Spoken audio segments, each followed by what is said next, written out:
भारताचे एक सार्वभौम समाजवादी धर्मनिरपेक्ष लोकशाही गणराज्य घडवण्याचा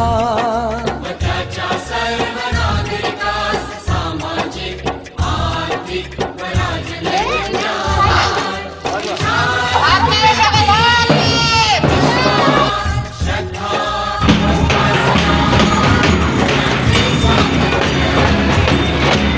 दर्जाची व संधीची समानता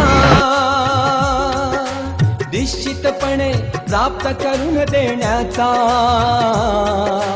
आणि त्या सर्वांमध्ये व्यक्तीची प्रतिष्ठा व राष्ट्राची एकता आणि एकात्मता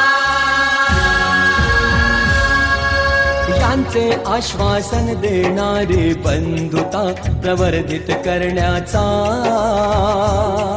संकल्पपूर्वक निर्धार करून